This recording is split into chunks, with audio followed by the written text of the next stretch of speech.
down here, so sorry. He's a trumpet player. And it's incredible. I mean, there's people here. This is kind of what Dad wanted. I mean, there's people here from all over the country.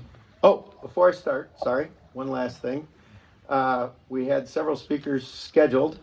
One got COVID. Another one got scared of COVID. Kevin and Sue have been with several of them. So they're wearing masks, and if they don't hug you, don't be offended because they've been exposed. And if you are nervous, there's masks and stuff over there. So that's our COVID announcement. Dad wanted to have a kind of a casual gathering where everybody could get together and reminisce. And so hopefully when this is done, you guys will hang around for a little while. We have some pictures. We have actually a door from the cottage that Kathy salvaged. And some folks have sent kind of remembrances and thoughts, and we printed them up and posted them there. There's a TV in the back with some cool pictures. We might get the second one going here, and it's way over our head, but so there's at least one. So anyway, thanks for coming. We really appreciate it. Let's see. So the speakers, I'm not very good at this. Here we go. Here, Denny, aren't even right anymore. What? No, I know. Cheer for Denny. Several folks have asked about donations. There's no pressure, but there are in the back table back there. There's a couple of organizations that Dad was super involved with. One's the Grand Traverse Land Conservancy, and one's TLPA. So if you want to, I've had several people ask. There's envelopes back there that you can just pick up and send in.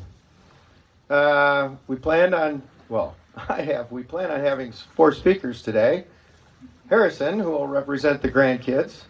Bruce Rehnquist, who is going to represent kind of Dad's Racine, Wisconsin life, and he's a good fishing buddy. Bruce isn't going to make it, but Kevin's going to read his spiel. Let's see. Steve Foley was going to reminisce about Torch Lake and such, but he's the one that got COVID. So Art Burton's agreed to read his little spiel, and then myself. So I hope this doesn't take too long, but I think we'll start out and have Harry come up and give his thoughts on Grandpa.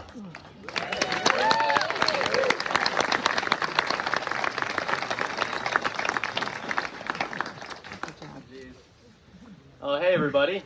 A little nervous, not very good at this, but I'm really glad to see you all here. It's really amazing to see all you gathered here today to come and celebrate my Grandpa Terry and the life he lived. I always believe that it's a good representation of how a person has lived their life and the impact that person had on their community during their time in this world is the people that surround, love, and support them.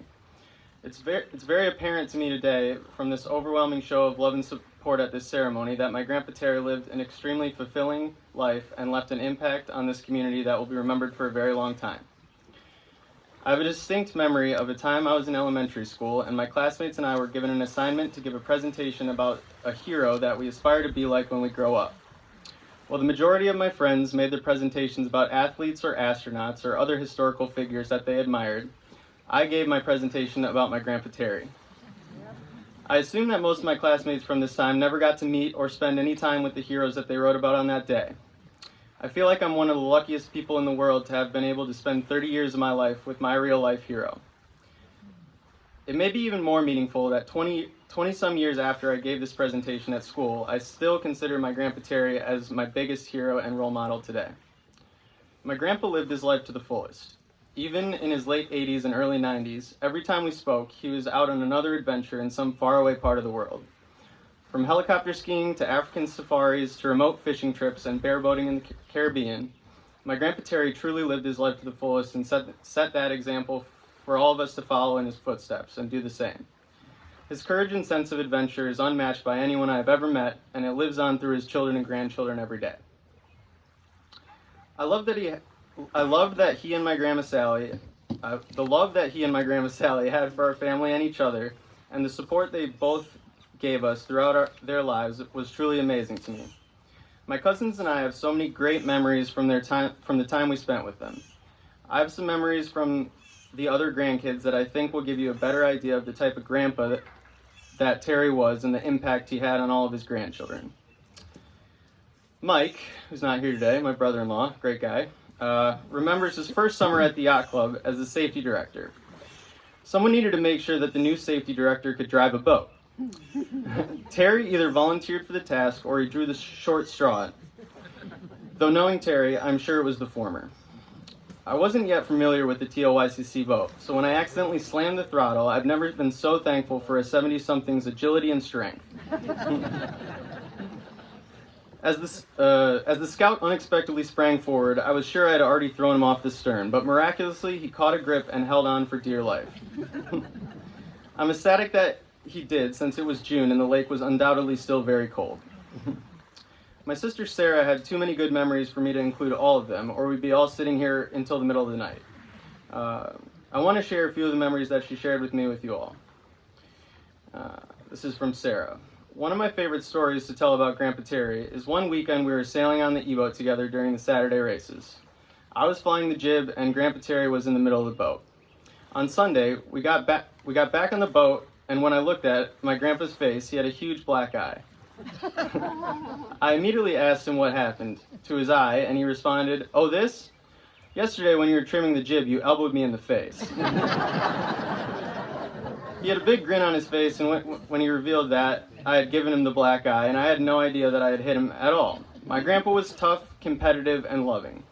He would never have told me that I hurt him the day before because he really just wanted us to stay focused on sailing and have the best time that we possibly could. My sister had another thought that I think is pretty special and speaks to Terry's love and determination. As Sarah remembers, Grandpa Terry had a long battle with cancer that he did not tell a lot of people about. He wanted to keep it private and keep living his life as normally as possible. He especially didn't want anyone treating him differently because of the cancer. When Mike and I told him that I was pregnant, he was so excited. After we told him, you could see that he was counting the months until Hadley would be born. He was determined to live long enough to meet Hadley, and he did exactly that, and then some. He came down to Detroit to meet her, and when he came down to Detroit to meet her when she was just a week old, and we had a really special visit together. Then we were lucky enough to spend even more time together last summer, and Grandpa Terry told Hadley all about how special the Malone Log Cabin and Torch Lake are to our family. I'm so grateful for the time that Hadley got to spend with her great-grandpa Terry. The last memory I collected from my cousins, I think, is possibly the most universal of all the rest. When I asked my cousin Brittany what her favorite memories of Grandpa were, she responded in under 10 minutes with, "I love to go on boat rides with my Grandpa Terry." Grandpa's love for boating, Torch Lake, and this yacht club in particular has brought us all more joy and love than we could ever imagined, and we are eternally grateful to him for passing that on to us. We love you, Grandpa Terry, and your memory will live on through all of us as long as we live, and certainly long after that as well. I'm super grateful for you all being here today to show your love and support for our family. Well done.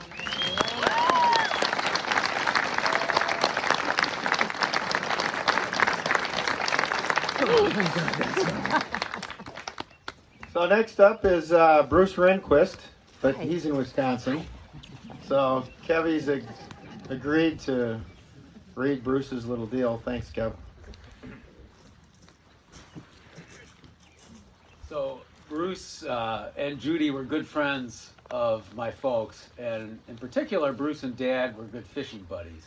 And they really did have a pretty special bond, which I became more aware of in the last couple of years because Dad, after Mom died, he spent a couple of seasons on Sanibel, not far at all. And part of the reason he did that was because Bruce and Judy have had a rental place there for years. So that I got to spend some time with them together, and I got to see their relationship, and it was special. And I had hoped that Bruce, would be here to talk about Dad's working life and his Racine life, which most of you probably aren't that familiar with. So I asked Bruce to speak about that, and I apologize because I am going to read a little. This just happened a few hours ago. To Terry, the Malone family, and those gathered on Torch Lake. Judy and I were touched to be included in the celebration of Terry, a life lived fully and well. We were devastated to learn we would be unable to attend and hope that this will somehow suffice in our absence. We're positioned by geography to share some historical thoughts about Terry and Racine and elsewhere. My first sustained contact with Terry and Sally came about when we were invited to join a Unitarian couples book club. The Malones were members. The book club, subsequently, was to become an important part of all our lives for more than 40 years. A diverse group of individuals, Unitarians are almost by definition, dare I say, liberal. Having read over 400 books together, ranging from the classics to Charlotte's Web, feminism, politics, current events, self-help, bestsellers, to never to be heard from agains, the discussions were sometimes raucous, with tears and laughter together the same night. With sensitive insights and blunders, the process moderated somewhat when we were smart enough to switch the procedure to put the discussion before the cocktail hour and introduce the talking stick so that the only person who could talk was the one holding the stick. You learn a lot about your clubmates over the years, and the things I learned about Terry were that while we did have a member or two who would skip reading the book, but at the same time would have the most to say during the discussion, Terry seldom missed reading the book in spite of his heavy workload. His discussion points were always measured and well thought out. While the diversity of the group differed in many ways from Terry's more moderate personality and worldview, he fit in. My observation over the years, Terry always fit in. From book club to week-long fishing trips composed of strong personalities, Terry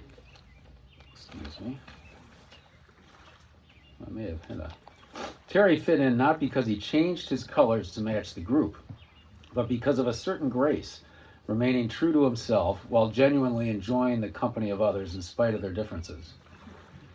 Terry's career at SC Johnson was truly remarkable.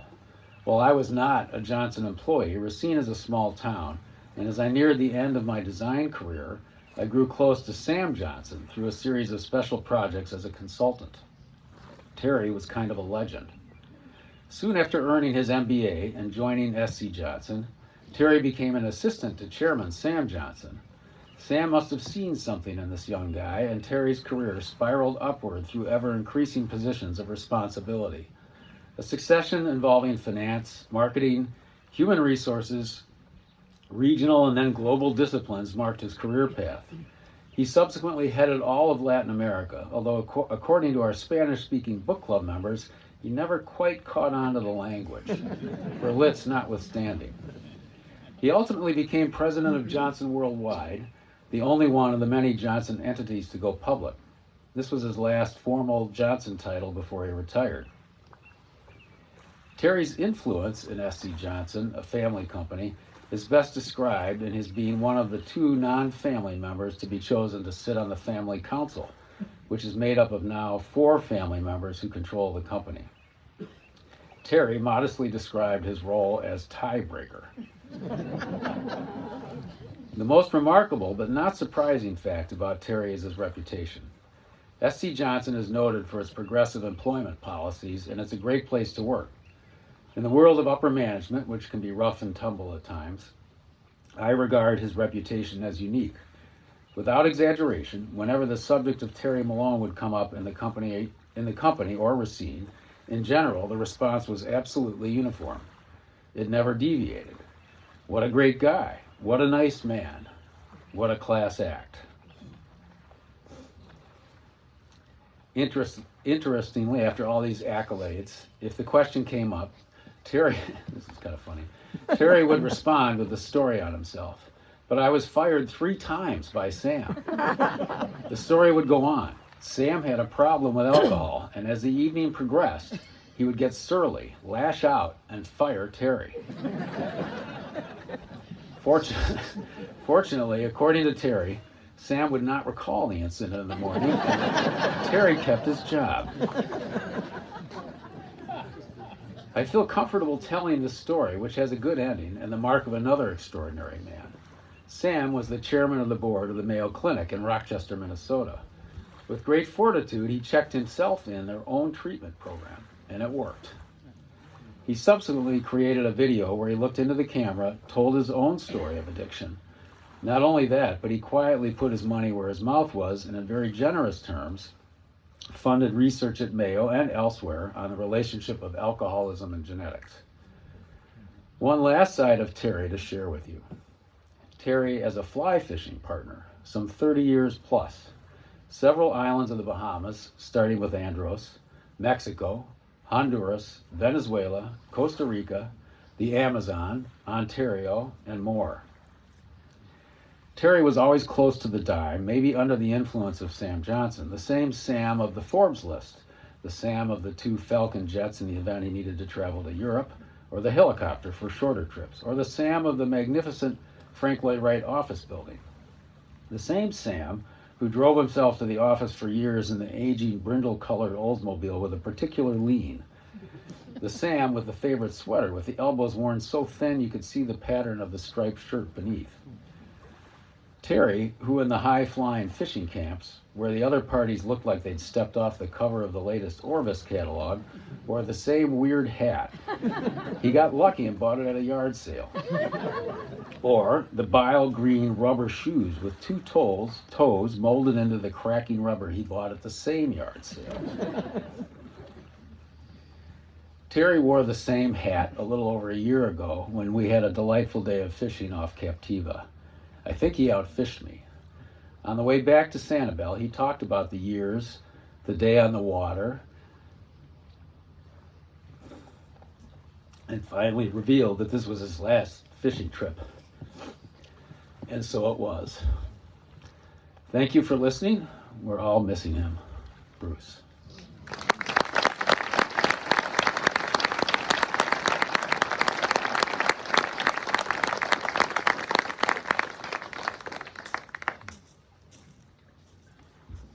Thanks, Kev. I actually see several of his fishing buddies here that have been all over the world on adventures with him, including his skiing buddies who have done similar things. So thanks you all. Thanks for coming. Next up is Steve Foley. Oh, nope, he has COVID. So Art Burton has agreed to read Steve's little deal. You still here, Art? Oh, yeah. Right.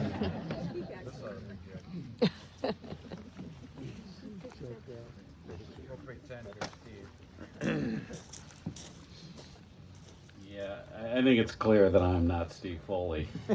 I would like to be. I'd like to be as eloquent as what he's written here today. But I think, particularly for all the yacht club people, we can all second Harry's comment about Terry being our hero. I know we've all said it many times, whether it's sailing or skiing or fishing or whatever. He had an amazing, not only zest for life, but he went out and did it. So here are Steve's words. We are gathered here today to remember Terry. It is both a sad time, but also a time of joy. A time of the joy of remembering his life and gifts. Before I continue further, I want to have a special word with my fellow men. Guys, I'm told we appear to have some relative difficulty with letting themselves feel what they are feeling. Sadness can be particularly difficult for us. It is for me. Annie Lamott, a woman of course, advises that if you feel like crying, you should let the crying come and keep crying long enough until the tears wet the ground at your feet and something will begin to grow. May something begin to grow within us today. Terry isn't here, but he is with us in spirit. And I would like to invite you to join with me in a moment of silence. I invite you to picture him once again in your mind and feel his presence.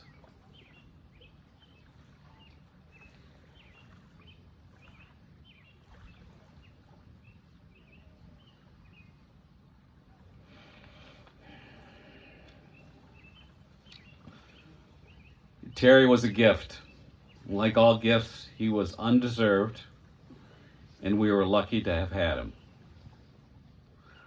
I may be idealizing here a bit. I wasn't his son or daughter. I wasn't his spouse or colleague. I never had him as my skipper. I don't know what that would have been like. There are those of you who knew them much better than I. I simply knew Terry as a friend, and most of us here today know what that was like. The Terry I know was kind, so very kind. He had a gift for building a bridge to you with just a smile. Like most of you, I had known Terry for several years, but it was only in the last couple of years after I retired that I came to know Terry in the way I know him now. I remembered when I first moved up to Torch to be a year-round resident. I wanted to know Terry better, so I gave him a call and invited myself over to his cottage for coffee. When I first arrived at this place, I apologized for being so forward as to invite myself.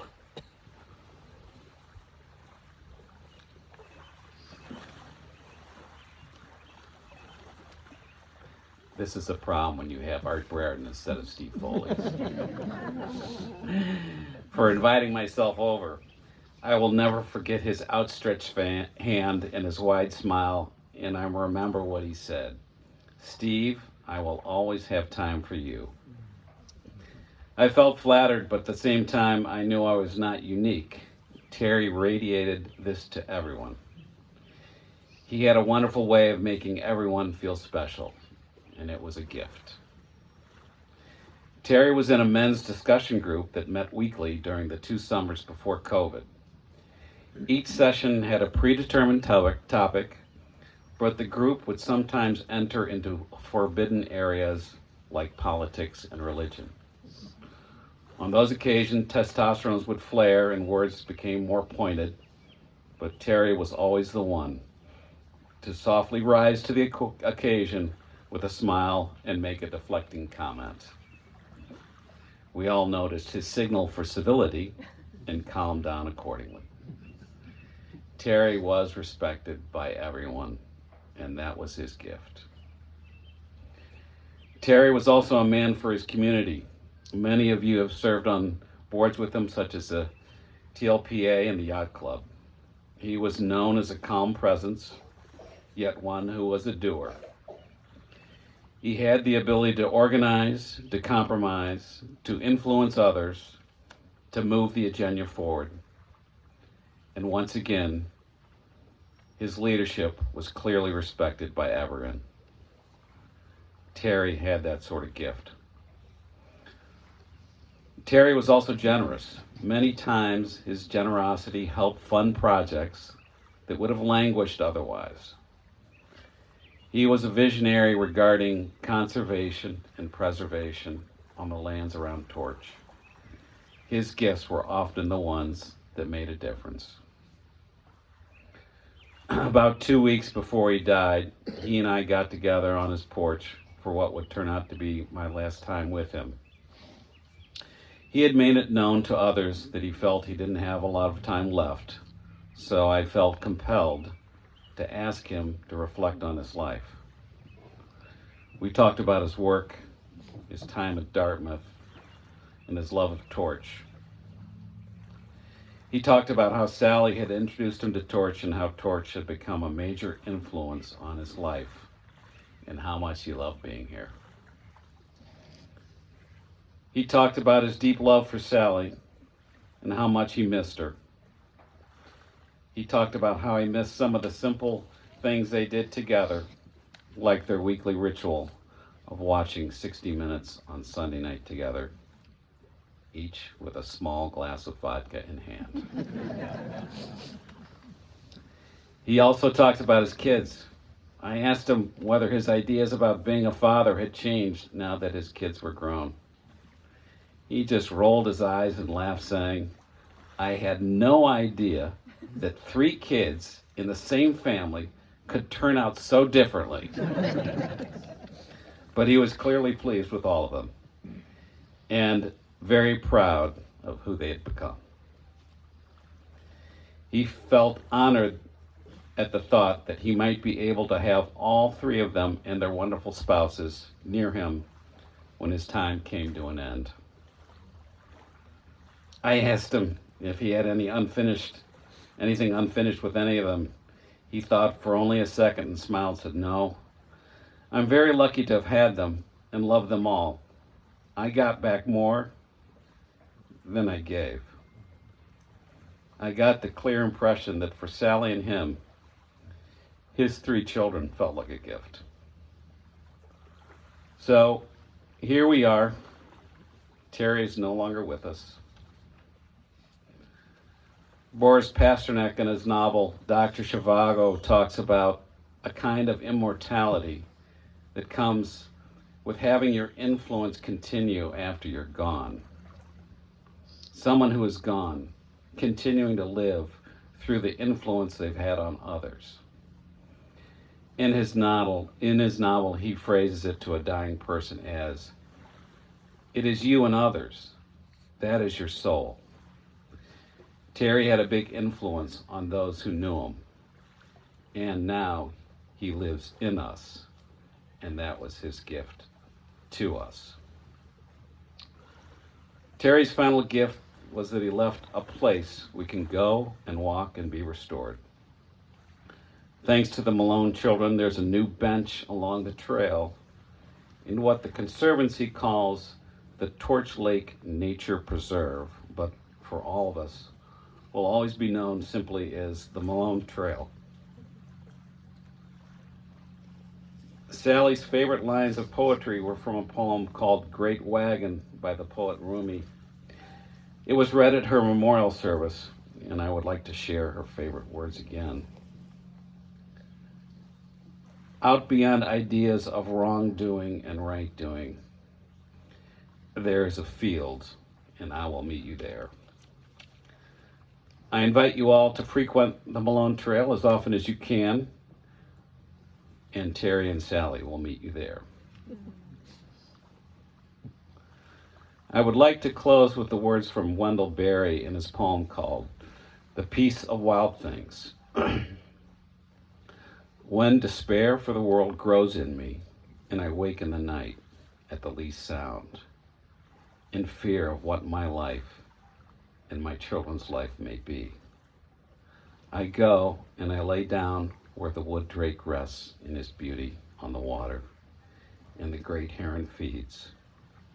I come into the peace of wild things, who do not tax their lives with forethought of grief.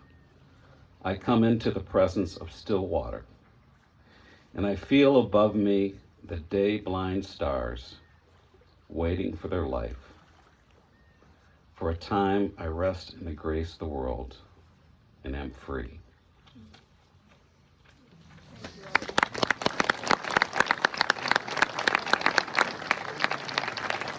Thank you. Well done.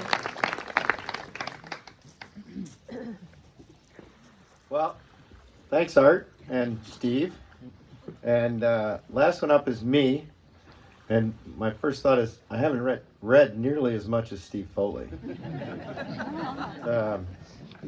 But I've heard, Dad's obituary, and that he has all these accomplishments. And a couple of people have asked me, how did he ever make time for family? Well, he was a great family guy. He was never too busy for the three of us. When we were little, he would take Kevin out to the airport to watch planes take off and land, which to me seems pretty boring. But he made all my sporting events. He made it to Kathy's field hockey. He made it to Kathy's riding. I think somehow he got a pony up here for a couple of summers somehow from Wisconsin. And whether it was fishing or skiing or tennis or squash, he always had time for us.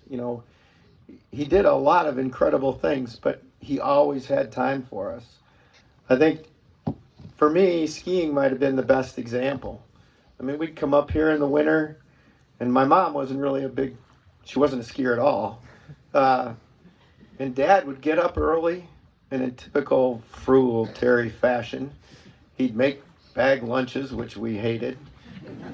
And we had lace-up boots, and he'd get us all organized, and he'd take us out to first Glacier Hills and then Shush Mountain, and he'd ski. I don't know how he kept track of us all day, but he spent all day with us, and he'd bring us home. We never broke anything, or somehow we all came back in one piece, and then he'd do it again the next day. I mean, I have honestly, I had no appreciation of it at the time, but I couldn't do that with my 2 kids. So, and it's something that followed through for the rest of our lives. I mean, he went skiing with us as a family.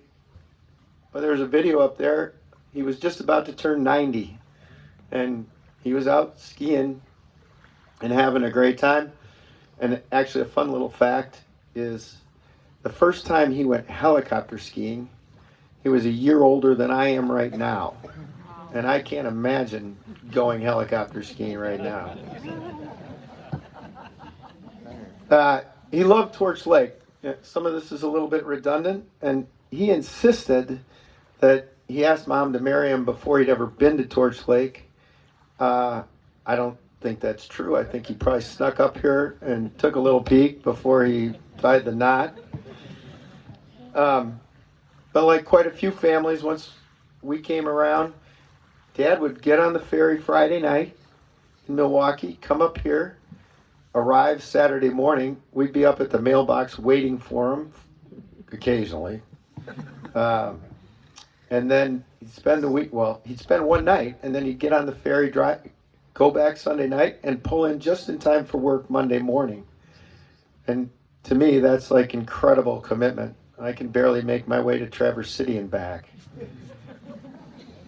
But he also left the infamous list every week. He'd leave a list of all the stuff we needed to do, which we never started until Friday afternoon. And we'd enlist everybody we could, cousins and friends, Mark Roth. We'd get everybody to try and help us get our chores done before Dad showed up Saturday morning. He made a list for Mom one time. And he's actually, he's got all these great qualities, but he wasn't on the ball all the time when Mom wasn't happy. And he made the list, and she didn't talk to him for 4 days. And he finally said, "Sally, is there something wrong? I don't understand." And it was the last list Mom ever got.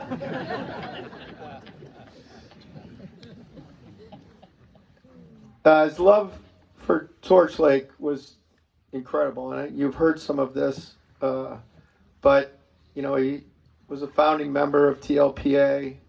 He did a lot of work for TLPA. One of the things that I think is the coolest thing he did was, and you can't see it from here, but if you go out on a boat, he found out that the Rowe farm was going to be sold. And for those of you that aren't from around here, you can kind of see the ridge all along Torch Lake, and that's what's being developed now because all of the lakefront property is sold. And the Rowe farm had about a mile, about 500 acres and a mile of ridge property.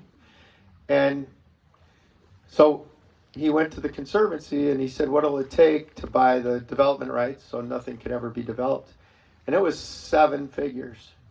And I'm sure a lot of you know this because he chased you down. And but the Conservancy guys, we talked to them, and they said, "Yeah, we'd love to do this. We'd love to help you." Well, he went out, and they have a time frame. Like, okay, 7 figures. This is going to take a year to raise these funds. And they said, this old guy came in. He said, "I'd like to do this."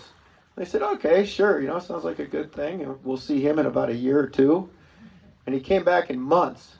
He said, "I think we're set." They're like, "What? We're not?" He goes, "Yeah, I think we got all the money. And it was because of a lot of your generosity, but his work. And then he followed that up by donating another 100 acres and another mile of ridgeline to the Conservancy. So if you go out on a boat and you look, there'll be some houses over here. And as far as you can see down that way, Dad preserved and it really is a testament to all that.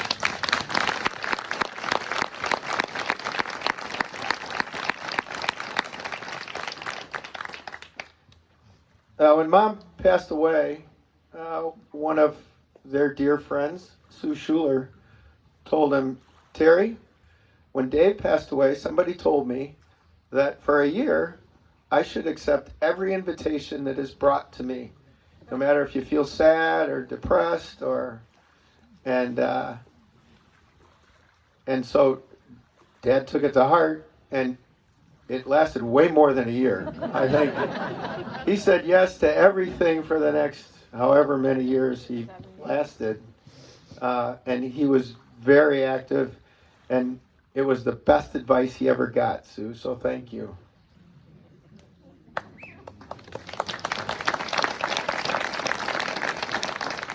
Oh, one thing I did forget.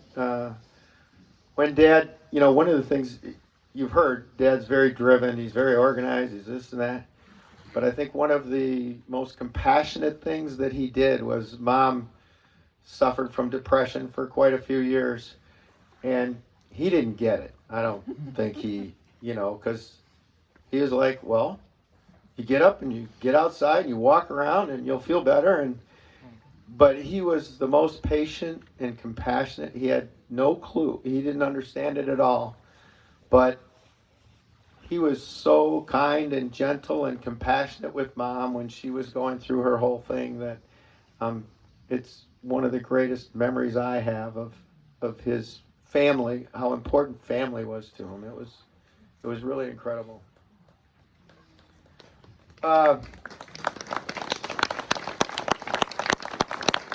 Last, I'd like to speak about his battle with cancer, and it was mentioned here earlier. He didn't want cancer to define him. He had prostate cancer for a long time. He dealt with it for a very long time. He never really told anybody because he didn't think it was important. But when he started radiation and chemo, it became pretty apparent when his hair fell out that something was going on, and he was going to have to explain it to people. And he did that with grace. But in typical Terry fashion, we'd go with him to his oncology appointments, and he'd have his little folder and his notes, and he'd be all ready, have it laid out on the table, and the Dr. Riddle would come in, and we'd do the thing, and every single time he'd ask, what's my life expectancy? And I don't know if you've had to deal with cancer and oncologists, I hope you don't, but they hate that question. And every single time he'd say, Terry, this is crazy. We don't really know. And then he'd push him, and he'd say, well, Terry, it's probably months, not years. And after 2.5 years, he was still asking that question. And the doctor was still getting angry. And finally, Dr. Riddle said, Terry, you've been asking this for 2.5 years. I think you're going to have to start telling me what your life expectancy is. And then Dad, at the very end, he had told us for a while that when he didn't have the quality of life that he wanted, he was out. And none of us really knew what that meant exactly. But, as he did a lot of chemo and radiation and the cancer progressed, he got pretty unstable and wobbly, and what really bothered him at the end was his short-term memory started going, and he couldn't keep track of things. And I went over one morning, he was just finishing up breakfast, and he looked at me, and it was like we were talking about the weather, and he said, Den, I think I should tell you, I'm out. This is it. And I was like, holy cow. And it was the most incredible week or 10 days that I've ever experienced. I mean, he spent, typical Terry fashion, he spent one whole day of his last week or 10 days with Kevin cleaning out his office to make sure everything was organized. He got to speak with each one of us individually and say goodbye. He got to say goodbye to some very special friends. And the other thing, we had hospice come in and those people are angels. They're unbelievable. They came in, they took care of him. We got him out on the pontoon boats. He went for pontoon boat rides. He watched the E-Nationals. And then after like 3 or 4 days, he said, okay, I just want to sleep. And the hospice folks said, sure. So he slept. And occasionally he'd wake up and he'd look at us and typical Terry fashion, he'd say, what's taking so long? And, finally he passed away, but it was exactly the way he lived his life. I mean, it was organized, it was disciplined, it was compassionate, it was incredible. And I will never forget that. And it's just incredible to me. Anyway, so let's see. In finishing this up, I just wanted to say thanks again to his fishing buddies, his skiing buddies, his family. His nieces and nephews are here. I mean, the cross-section of people that showed up tonight is unbelievable. And all of you guys that made the last couple of years of his life, people would come down and sit on his deck outside the window during COVID with a little heater over their head and like 20 below. And he'd open the windows and chit-chat with them. And people bought cookies and meals. And it was unbelievable, the love and the caring that all of you guys shared with him his last couple years. He had a great run, and you guys were all part of his adventure, and we'd like to thank you for that. I found this quote to finish up. I read this. It's from Winnie the Pooh. I read it at Mom's service, and I think it's appropriate. How lucky we are to have something that makes saying goodbye so hard. And with that, we will wind it up. And I hope you guys stick around and swap stories. We're going to, brother-in-law George is going to play taps, and then we'll have coffee and cookies, and that's it. Thank you very much.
That was fabulous. Oh, here you are. I was right behind you. I took some pictures. Oh, but I didn't get to you. Yeah, it worked out really nicely. Hi,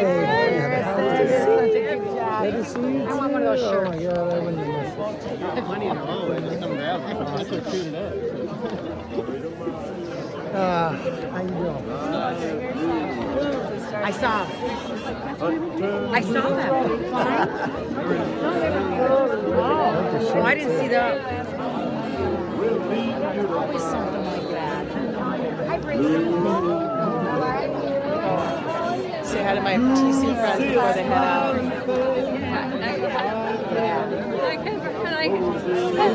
Great. This is How are you? Yes, we'll come get some. We'll get some cookies. I mean, to hear yourself. Yeah, did you see it? I did. Oh my God. I heard him this morning. That was them speaking to us. I heard him about 5:15. Oh my God, that's right. Where were those things?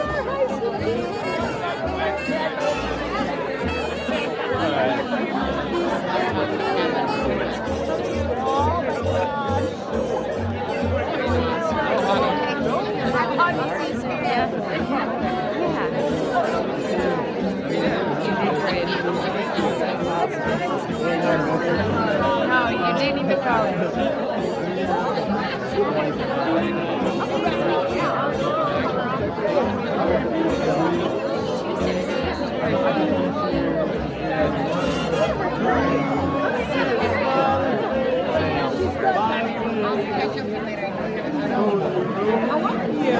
Is your brother here too? Jeff is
I don't know. I think he went up there to tell you the truth.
Oh, I didn't, but I knew what kind of Ric Flair he was. So did they resolve it? We did. We won. You actually won?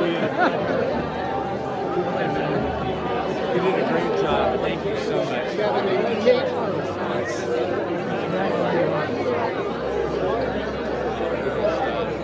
Very special. Good luck. See you soon. Okay, take care. You too. Yeah. I'm great. And I'm even greater now that I got to be here and witness it. It was a beautiful, beautiful ceremony. It's fun. For a guy that was truly, truly one significant influencer. Yeah. You know, there's now Lou and Sally, and Bill and Dottie. It's an incredible generation. Some of those people. There's some pictures up there of Lou and Dad. Oh, I mean, those were the dudes, man. Anyway, thanks for sharing. Yeah, thank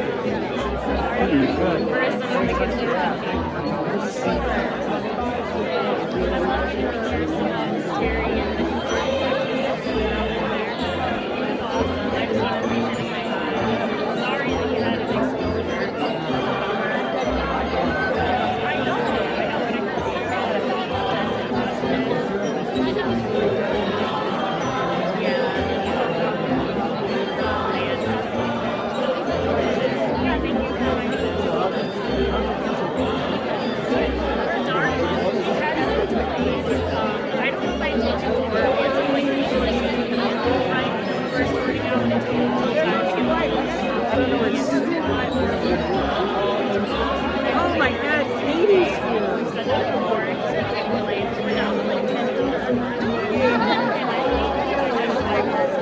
So we're not going to delay it. Yeah, thank you. I'm going to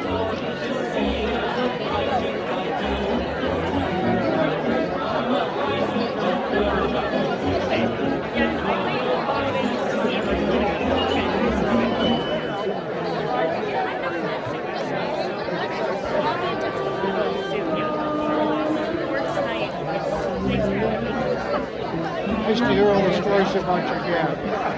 Very, very fun.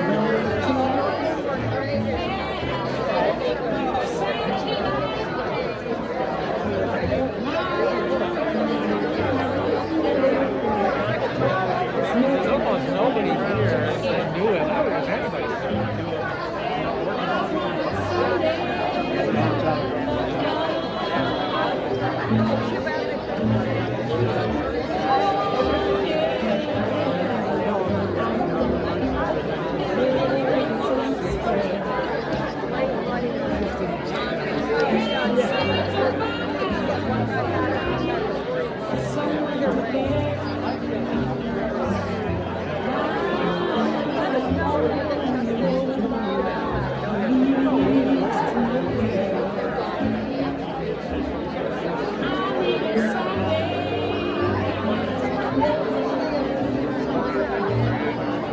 We're going to show them enjoy your rest of your what do they call the Sundays? Memorials? Yeah. Yes, happy Father's Day. Good job.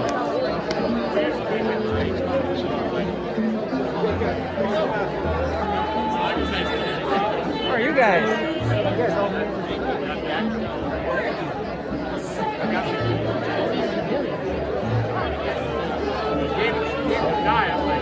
Well, that's not part of the deal.